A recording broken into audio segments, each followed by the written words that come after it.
So this is a weird fight that's rumoured, and if there's smoke there's fire in MMA media. A lot of media members have contacts with coaches and teammates. I'm guessing this is what Dana White meant when he said to Volkov after the Cyril Gane fight, he'll make things right. He'll make a number one contenders match with him and Alex Pereira. If it falls through, I think it's from Alex turning it down, which it is a weird matchup for him, and I'll get into that later, but let's talk if it makes sense firstly.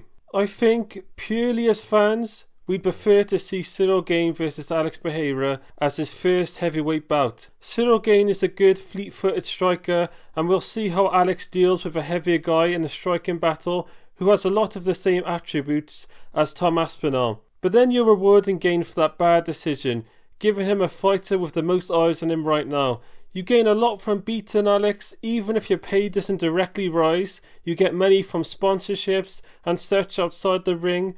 Probably puts him as a title contender after, and I think most people would agree Volkov is the one who should be rewarded, not Gane from a moral standpoint. And then we're wondering, what the hell are we doing to Ankalaev? I mean, the UFC better be giving him some of the famous backroom bonuses, because they're skipping over him a lot, aren't they? I mean, maybe that's just how the stars align so many times. You know, Muslim fighters have Ramadan, want to fight in Dubai, and why wouldn't you? The rich Sikhs probably shower you in gifts. And it is getting weird at this point, like the UFC wants to protect the fact that Alex probably has the most star power in the sport right now, and probably hasn't hit peak popularity yet. And he's 37. They don't know if he has long left, so wants him to break the records and do big stuff while he can, like a free weight world champion. And they just don't fully trust Magomed would be the best fighter for him to potentially lose to right now. You try him at heavyweight, he loses, you can just bring him back to 205 and people would say, oh, he only lost it because it was a much bigger weight class. Like what happened with Israel Adesanya versus Jan Blachowicz. So I don't think this is bad business by the UFC, but Magomed should be getting something to keep him calm in the meantime. And yeah, he is the only super hyped fighter in the sport. Maybe him and Dupuria. You also have Islam Makhachev, but his hype has peaked in my opinion. And Dricus du Plessis, his hype has peaked. Alex is the only guy where we're wondering how big can he get and is still growing in fame as we speak. He becomes a free weight world champion. Who the hell knows what that do for him? We've never seen someone come in and do that. We've seen title defenses against bad stylistic matchups before.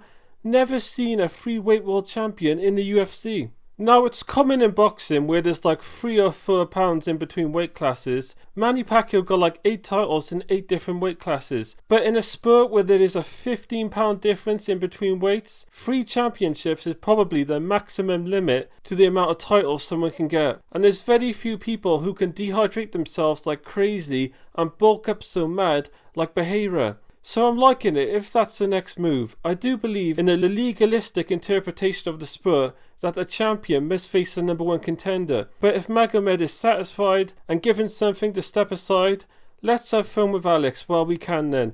Now this is a strange matchup for Alex Pereira. It's hard to break down these fights that you just never thought that was even a possibility. I expected Tom Aspinall, John Jones, maybe Sergey Pavlovich, but not this. Now Volkov is 6'7", right?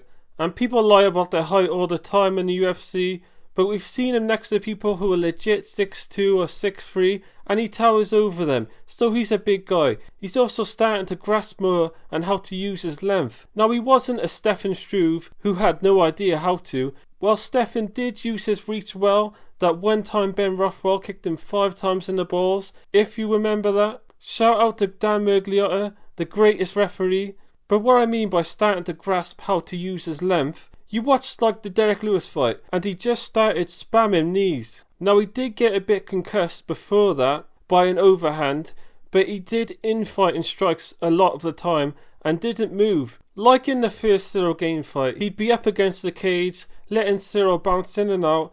In the second fight, he was sticking out a long jab, disrupting Gane's rhythm and timing Gane when he came in, moved and circled out. Well, when Gane got inside for the most part, Alex Pereira relies on his height and long arms a lot. He'll lean back, he'll frame with his arms outstretched, the mummy guard like George Foreman, so that's going to give him a ton of trouble. Volkov got a good front kick that can disturb Alex's rhythm well. That's why I think he may not take the fight, because there's better matchups for him. Now to take the big guy down, you have to chop his legs. It's like how you take down a tree.